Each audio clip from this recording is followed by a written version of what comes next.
আসসালামু আলাইকুম প্রিয় শিক্ষার্থী বন্ধুরা, স্বাগত জানাচ্ছি মারফত ইংলিশ টিচিং সেন্টারের পক্ষ থেকে। আশা করছি সবাই ভালো আছো। আমরা ট্যাগ কোচিং আজকে তোমাদের জন্য উপস্থাপন করেছি। নিশ্চিত যারা ট্যাগ কোচিং প্রবলেম তোমরা সেই প্রবলেমটা সলভ করে নিতে পারবে ইনশাআল্লাহ। বিশেষ করে আমরা আজকে বোর্ড কোচিং তোমাদেরকে কাছে এনেছি। 2025 ঢাকা বোর্ড 2025 এর যে ট্যাগ কোচিং গুলো এসেছিল আমরা সেগুলো তোমাদের মাঝে সলিউশন করে দেবো ইনশাআল্লাহ। লক্ষ্য করো, প্রথম সেন্টেন্সটা আমাদের যেটা দিয়েছে সেটা হচ্ছে everybody wants to have a better life. তো এই সেন্টেন্সের মধ্যে আমি সর্বপ্রথম আমাদের স্টুডেন্টকে আসলে ট্যাগ কোশ্চেন করার জন্য বলে থাকি যে যখন তুমি ট্যাগ কোশ্চেন করতে যাবে তুমি সর্বপ্রথম অক্সিলারি ভার্ব আছে কিনা, তো মোডাল অক্সিলারি ভার্ব গুলো দিয়ে সর্বমোট আমরা 24টা অক্সিলারি ভার্বের কথা বলে থাকি। তো তুমি সর্বপ্রথম এই 24টা অক্সিলারি ভার্ব সেন্টেন্সের মধ্যে আছে কিনা দেখবে, যদি থাকে তাহলে সেটা আমরা অক্সিলারি ভার্ব যেভাবে করে সেভাবে করব। দেখো এই সেন্টেন্সের মধ্যে অক্সিলারি ভার্ব ওয়ান্স, এভরিবডি হচ্ছে সাবজেক্ট, ওয়ান্স হচ্ছে ডিরেক্ট প্রিন্সিপাল ভার্ব আছে, to have a better life, এর মধ্যে কোনো অক্সিলারি ভার্ব নেই। এখন প্রশ্ন হতে পারে এই হ্যাভ হচ্ছে এখানে অক্সিলারি ভার্ব না, আসলে এখানে এই হ্যাভ অক্সিলারি ভার্ব হিসেবে কাজ হচ্ছে না, এটা প্রিন্সিপাল ভার্ব হিসেবে আছে। তো সর্বপ্রথম তুমি লক্ষ্য করো এই ভার্বটা কত নম্বর ফর্মে আছে। এই ভার্বটার ফর্ম আছে হচ্ছে 1 নম্বর, ওয়ান্স। আমরা জানি যে কোনো ভার্বের শেষে এজ বা ইয়েস যদি যোগ থাকে তাহলে এর জন্য আমাদের কি নিয়ে আসতে হয়, ডাজ। এরপরে নিয়মে সেন্টেন্সটাই নট নিয়ে আসতে হবে, ডাজেন্ট। এখন সেন্টেন্সে কি আছে, এভরিবডি। এভরিবডি থাকলে কি হয়, এভরিবডি থাকলে দে হয়। বিষয়টা কি এরকম অ্যান্সার? নো। আমি সবসময় আমাদের স্টুডেন্টকে এই অ্যান্সারটাই করে, আর এটা করে ওরা ভুল হয়, কারণ ডাজেন্ট দে কখনো হয় না। আমরা আমাদের প্র্যাকটিক্যালি আমাদের স্টুডেন্টরা যখন খাতা দেখতে যাই তখন বিষয়টা এরকমই দেখি যে ও ডাজেন্ট মেরে দিয়েছে আর অ্যানসারটা পুরোটাই ভুল হয়ে গেছে। এই জায়গা থেকে আমাদেরকে বেরিয়ে আসতে হবে। এর জন্য আমি তোমাদেরকে যে বিষয়টা পরামর্শ দিতে চাচ্ছি সেটা হচ্ছে যখন তুমি ট্যাগ কোশ্চেন করতে যাবে তখন তুমি খেয়াল রাখবে যত প্রকার বডি যুক্ত শব্দ অথবা ওয়ান যুক্ত শব্দ, যেমন everybody, somebody, nobody, anybody, এরকম বডি অথবা এভরিওয়ান, এভরি, সামওয়ান, এনিওয়ান, এরকম শব্দ যদি থাকো তাহলে তুমি সবসময় মনে রাখবে যে এর সাবজেক্ট হিসাবে কি হবে, দে হবে।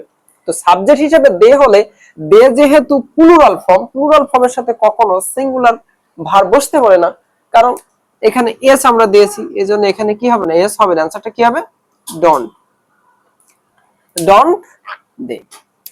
তাহলে শুরুর অ্যানসার কি হলো, ডন্ট দে।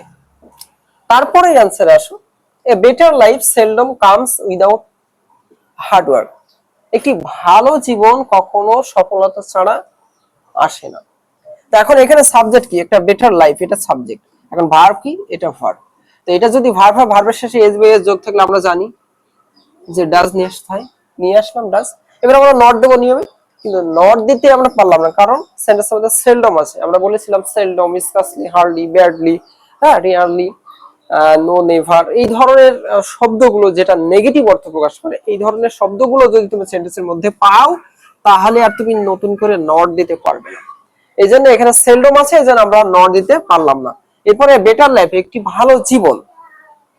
তো ভালো জীবন একটা বস্তু, এই জন্য কি হবে, ইট, ডাজ ইট। সি নম্বর প্রশ্ন কি দিয়েছে, উই হ্যাভ টু। লক্ষ্য করো এই জায়গাটাও একটি সুন্দর ভুল আমরা করে থাকি।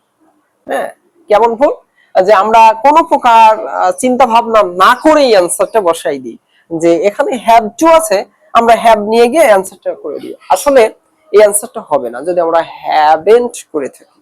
হ্যাঁ, কেন হবে না, কারণ কোন সেন্টেন্স সবসময় মনে রাখো অথবা নোট করে নিয়ে রাখতে পারো যে হ্যাভ টু, মনে রাখবে হ্যাভ টু, এরপরে হ্যাজ টু, তারপরে হচ্ছে হ্যাড টু। এই যে তিনটা জিনিসের পরে দেখো এই অক্সিলারি ভার্ব গুলোর পরে প্রত্যেকের সাথে কি আছে, টু আছে। যদি এরকম টু থাকে, হ্যাভ টু থাকলে তখন তুমি সে জায়গায় নিবে ডু, হ্যাজ টু থাকলে সেখানে নিবে হচ্ছে ডাজ, এবং হ্যাড টু যদি থাকে সেখানে নেবে হচ্ছে ডিড। এটা মনে রাখবে, এই বিষয়টি যদি তুমি খেয়াল রাখতে পারো তাহলে তোমার ভুল হবে না। হ্যাভ, হ্যাজ, হ্যাড, এই তিনটা অক্সিলারি ভার্বের পরে যদি টু থাকে তাহলে আর ওগুলা অক্সিলারি ভার্ব ধরা যাবে না। তখন কি করতে হবে, এই যে এই প্রসেসটা ফলো করতে হবে। Have to do, has to does, আর হ্যাড টু হচ্ছে ডিড। তাহলে তুমি এটাকে ফলো করো। এখানে হ্যাভ টু আছে, তাহলে নিশ্চিত আমরা হ্যাভ টু মানে কি হবে? ডু নিয়মের, নট, ডন্ট, উই। পরের নিয়মে আসে আমরা ডি নম্বরে কি বলছে?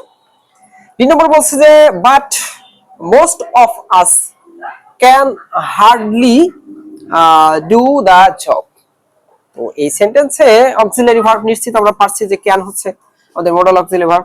আমরা নিয়ে আসলাম ক্যানকে, ক্যান চলে আসলো, ক্যান মডেল অক্সিলারি ভার্ব হিসেবে। আচ্ছা, এরপর আমরা নট দিব, কিন্তু কি সেন্টেন্সে কি থাকলে? এই সেন্টেন্সে যদি হার্ডলি বলে দিছিলাম, হার্ডলি থাকলে নট দিতে পারবো না। ওকে, এরপর সাবজেক্টটা আমরা কি নেব? এখানে একটা প্রশ্ন, বড় প্রশ্ন এটা আমাদের। এই যে সবসময় মনে রাখবে এই জায়গায় মোস্ট অফ আস, আমাদের স্টুডেন্ট গুলা ম্যাক্সিমাম এই জায়গায় ভুল করে থাকে। হ্যাঁ, যদি দেখো যে ভার্বের আগে আস থাকে, আস শব্দটি থাকে, আস হচ্ছে উই এর অবজেক্টিভ ফর্ম। আস মানে আমরা, মোস্ট অফ আস মানে আমাদের মধ্যে অনেকে। বিষয়টা এরকম আছে, এরকম আস শব্দটি থাকলে সেখানে সাবজেক্ট হিসেবে উই হয়।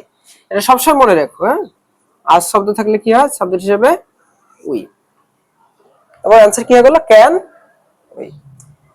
ঢাকা বোর্ড 2025-এর লাস্টের যে প্রশ্নটা এসেছিল সেটার দিকে একটু লক্ষ্য করো। শুরুতে যে কাজটা করছে লাইফ আছে, ইজেন্ট, যেহেতু ইজ হচ্ছে আমাদের অক্সিলারি ভার্ব, তো আমরা যে কাজটা করব প্র্যাকটিসিং করার সময় আমাদের অক্সিলারি ভার্বটা আগে নিয়ে আসতে হয়। আমরা এনলাম, যেহেতু ওরা নেগেটিভ অর্থ প্রকাশই করেছে, সেন্টেন্সের মধ্যে নেগেটিভ নট আছে, অথবা আমরা নট দিতে পারবো না। আর লাইফ মানে হচ্ছে জীবন, এদের অ্যান্সার হবে কি? ইট। অ্যান্সার হয়ে গেল কি? Is it. হ্যাঁ, তোমাদের যাদের প্রবলেম ঢাকা বোর্ড 2025, আমাদের আনসার গুলো দেখে নাও, ইনশাল্লাহ তোমার আর ট্যাগ কোশ্চেনিং এর প্রবলেম হবে না। তো প্রিয় শিক্ষার্থী বন্ধুরা, আশা করছি তোমাদের এইভাবে যদি ক্লাস করতে থাকো তোমাদের ট্যাগ কোশ্চেনিং কোনো সমস্যা হবে না, এই প্রত্যাশায় আজকে এই পর্যন্ত। আসসালামু আলাইকুম।